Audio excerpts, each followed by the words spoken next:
Okay then, so let's think about John's Gospel today. And John's Gospel, in many people's view, is the greatest book in the New Testament.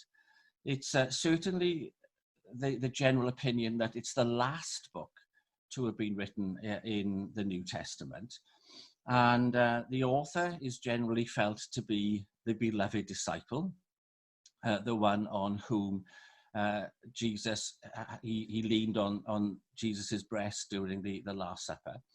John writes 3 epistles, the book of Revelation, and this, his greatest work, his gospel. And we're not going to do this any justice at all this morning, are we? It's such a huge book, it's such a wonderful book, that all we can really do is look at it in the kind of barest terms, okay? So turn first of all then to the first chapter. And what you have in the first chapter is the prologue. And this is very well known, and you and I have looked at this prologue many, many times. John 1, verse 1, right down to verse 18. And this prologue is in a world of its own. It's just an amazing number of verses. And you can see from the first verse of chapter 1 that John is giving us an account of a new creation. He's deliberately echoing the words of Genesis chapter 1 in the beginning. And John then, having set that scene, introduces us to the Word who was with God, the Word who was God, the Word who was in the beginning with God. So John, echoing Genesis, brings in a new creation story. And we saw when we looked at the book of Genesis that the theme of Genesis is fathers and sons. Well, in exactly the same way, John's Gospel is the story of the Father and his Son. And Jesus will talk a great deal about his relationship with God in John's Gospel. I and the Father are one. So it's a gospel about God, the eternal Father, and his only begotten Son, Jesus Christ. And really, we could spend all of this morning just on verse 1 of chapter 1. You may remember that the Greek in this verse tells us that the Word was face to face with God in eternity, before the physical creation. And that idea of the Word being face to face with God is an echo of Moses, who was face to face with God on Mount Sinai. So this prologue is rich in Old Testament references, but the emphasis is on the relationship between the Word who becomes flesh and dwells among us and his heavenly Father. So that's the prologue. And then what you have as the next part of John's Gospel, you have an account of 3 days in the life of John the Baptist. So from chapter 1, verse 19 to verse 42, you've got a 3-day window into the ministry of John the Baptist. And you can see that you've got day 1, verses 19 to 28, then verse 29, the next day, and then verse 35, the next day. So this is a 3-day account of the ministry of John the Baptist. And then chapter 1 ends with a very mysterious sort of, what's the point of this episode between Philip and Nathanael and Jesus? And I'd like you to think about why John included this account at the end of his first chapter of Philip and Nathanael meeting Jesus. It's very unusual. It's very interesting. So let me kind of ask you to reflect on that, if you will. And then we come to what's known as the book of the signs. So chapter 2 and the very first verse, all the way to the end of chapter 11, we have the book of the signs. And many of you will be familiar with the fact that we have 7 signs. The Greek word semeion means a pointer towards, an indicator to. And Jesus performs these 7 signs that point us as readers, and they would have pointed the original audience to the fact that Jesus is the Son of God. He is the eternal Word living amongst us. So the word signs are used. I don't think they're used each occasion, but that's the general idea, that these 7 events are signs. So if you look at chapter 2 and verse 11, you get the first time that the word sign is used. So chapter 2 and verse 11, this is the beginning of signs Jesus did in Cana of Galilee. So these events are not significant in and of themselves. The significance is the way the event, so the turning the water into wine is the first sign, the way that event points to and is a commentary on the person, Jesus, who carries out the signs. So you've got water into wine, the healing of the royal official's son in chapter 4. You have the paralyzed man in chapter 5. You have the feeding of the 5,000 in chapter 6. Jesus walking on the water in chapter 6. Then chapter 9, do you remember? The healing of the man who was born blind. And then finally, the last of the signs and the greatest of the signs is the raising of Lazarus from the dead. So these are the 7 signs. And you can also think of signs like this. The sign is a moment of change. And the person who brings that change is Jesus. So each of the signs starts off with a negative. So there's no water, there's a sick person, there's a blind person, there are hungry people, whatever. Jesus steps in and the situation is reversed. So there's this great contrast between how things were and then how things then change with the coming of Jesus into that situation. And so think of Lazarus, he's dead, of course. There's great sorrow. Jesus comes into the situation and he changes everything. And Lazarus is raised from the dead.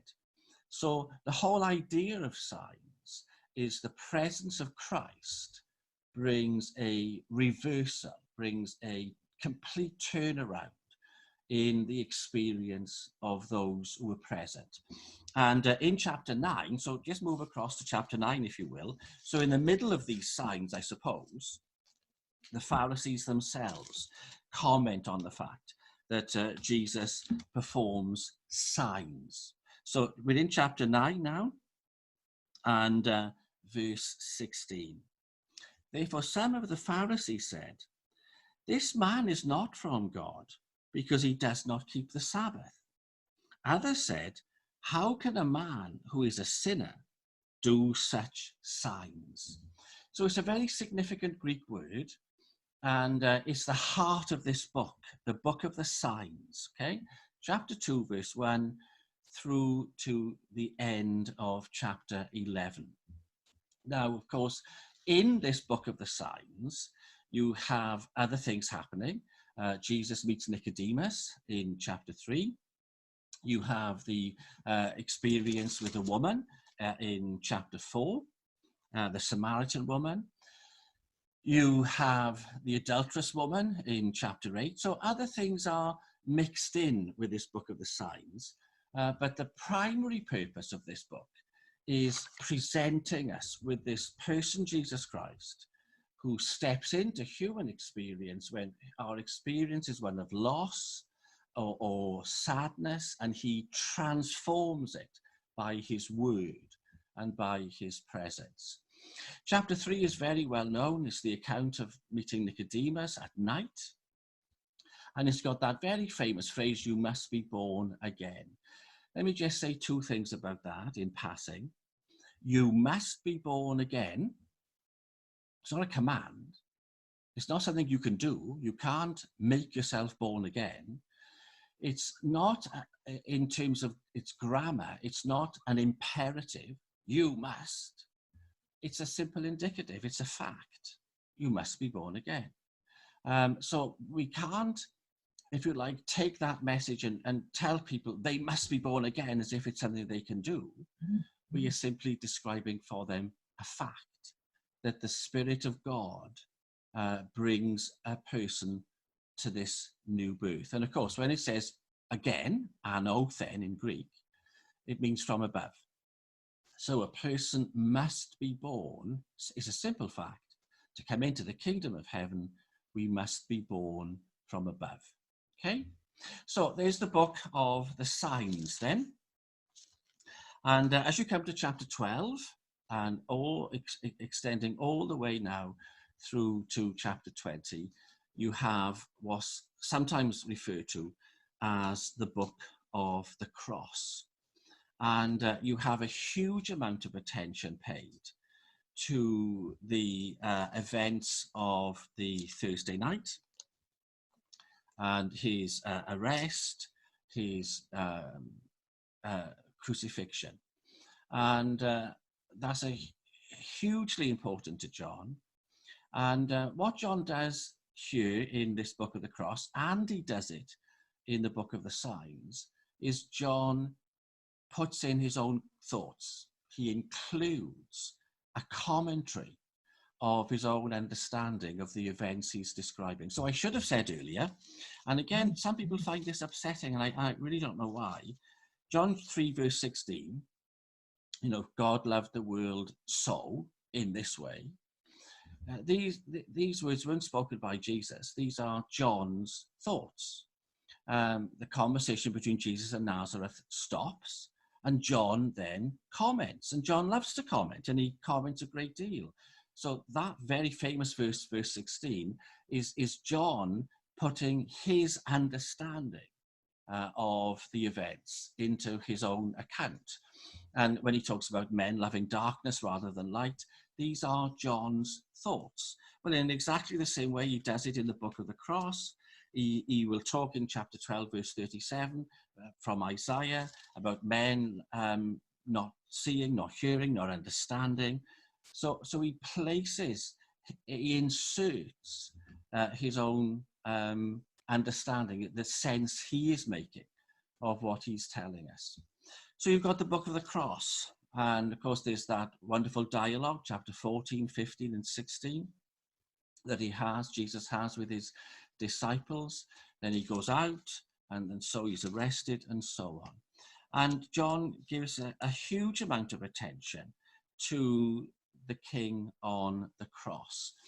And the way John tells the story of the crucifixion, he keeps reminding us that this event takes place at Passover. And he's sort of doing two things. He's telling us about Jesus on the cross, and then he keeps reminding us that these leaders who wanted Jesus dead were getting ready for the Passover. They were keeping themselves religiously pure. And it's as if there's two things playing out at the same time. Jesus dying, then all the animals ready for the sacrifice in the temple, the great commemoration of the Passover. And by doing that, by running those two things together, John is telling us that Jesus is the sacrifice. He's the ultimate sacrifice. His death on the cross is the fulfillment of all that priestly activity, or the life of all those animals that would have been stored in Jerusalem at this time. It's almost like John wants you to make that connection between what's happening on the cross and all the religious activity that is surrounding Jerusalem at this time. So there's the crucifixion account. And as you would expect, then this book of the cross ends with chapter 20 and the resurrection. And what you have at the end of chapter 20 looks like the end of the gospel itself. And we've commented on this many times, haven't we? The last two verses of chapter 20 seem to bring the book to a close. And in those final two verses, you have what John's purpose is in writing. So just take a look at John 20, verses 30 and 31. And truly Jesus did many other signs in the presence of his disciples, which are not written in this book. But these are written that you may believe that Jesus is the Christ, the Son of God, and that believing you may have life in his name. So John has put this gospel together with that purpose, that we may have a true understanding of and eternal life as a result from the recognition that Jesus is the Son of God. And throughout the book of the signs and into the book of the cross, you have the 7 I am sayings. Do you remember them? I'm sure we've all known these sayings, haven't we, since the early days of our Christian lives. I am, hugely significant phrase, building on Moses, who met God in the burning bush. I am that I am.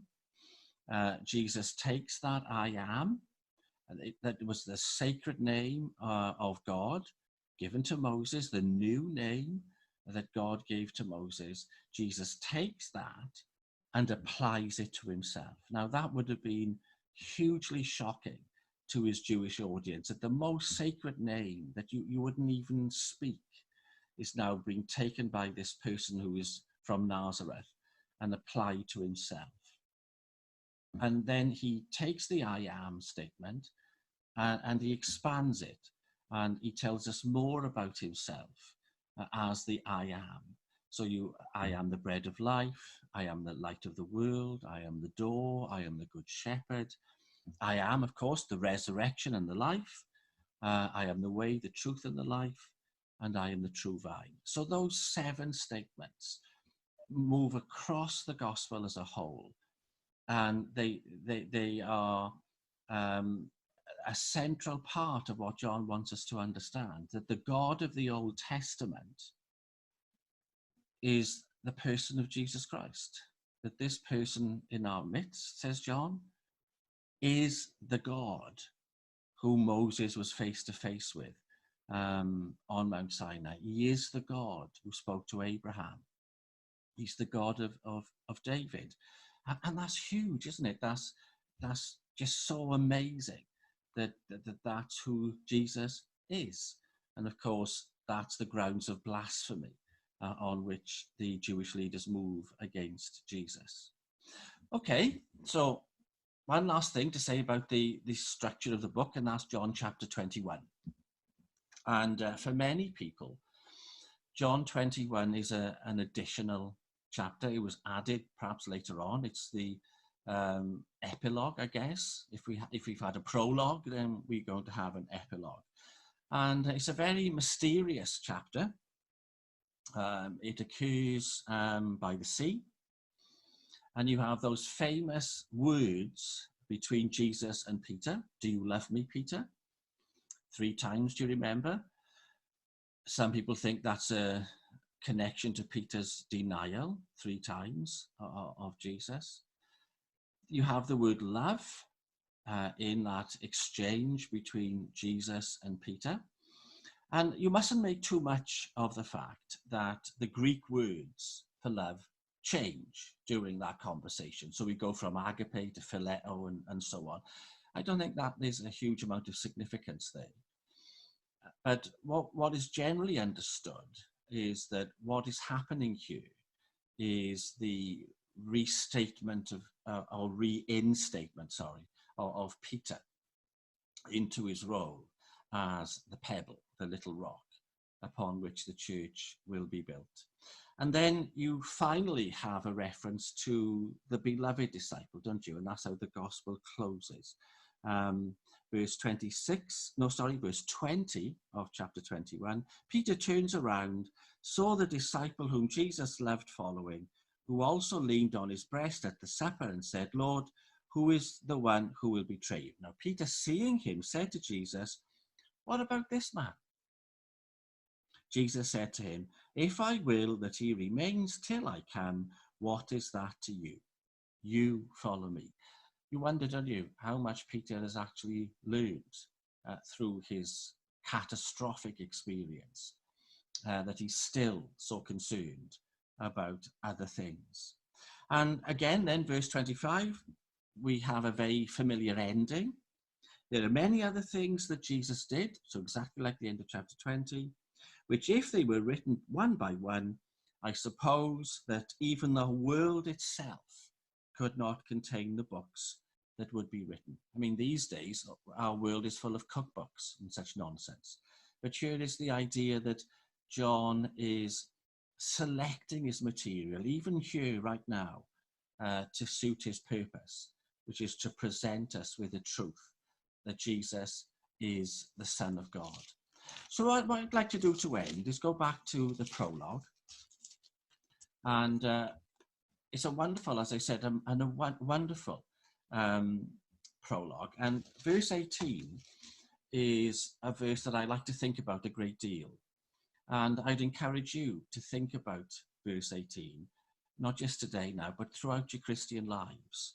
So let's read verse 18 of chapter 1, and then we'll close. Verse 18 of chapter 1. No one has seen God at any time. The only begotten Son, who is in the bosom of the Father, he has declared him. No one has seen God at any time, the great invisible God unknown. We cannot look upon God as creatures, as sinful creatures. We cannot look upon God. We cannot see God directly, like we cannot look upon the Son directly. We can see God by representation.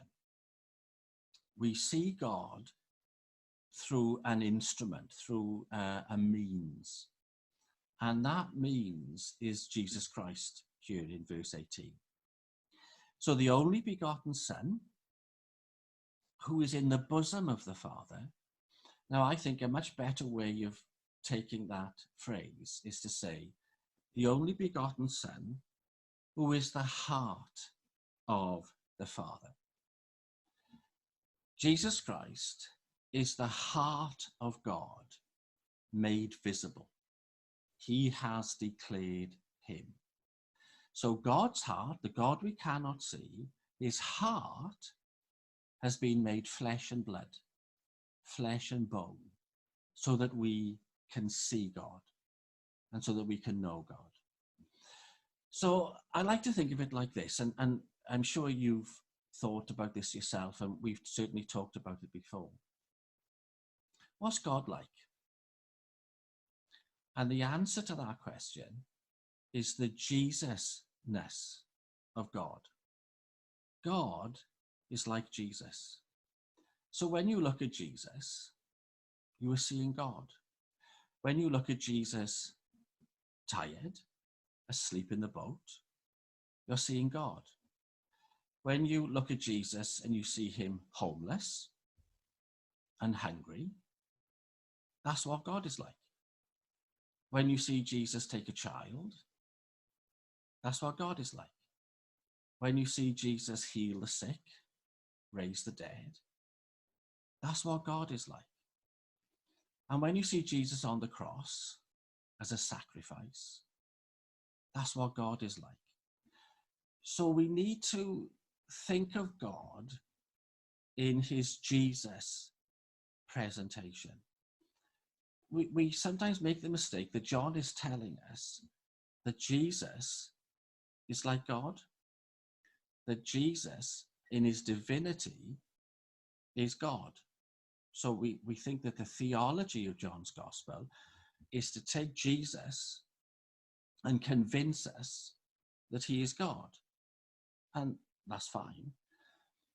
But the true nature of John's theology is that John is telling us God is seen in Jesus. The very nature and the character and the person and the reality of God is visible in Jesus. And when you think of Jesus, you'd have no fear, you'd have no shame, you'd have no guilt when you think of Jesus, because you see him in his humanity, you see him in his gentleness, you see him in his compassion. And John says, that's who God is. He is Jesus.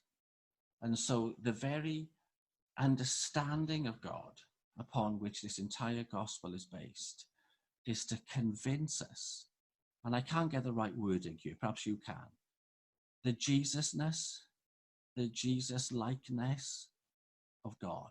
That's who God is. And that's the purpose of John's gospel.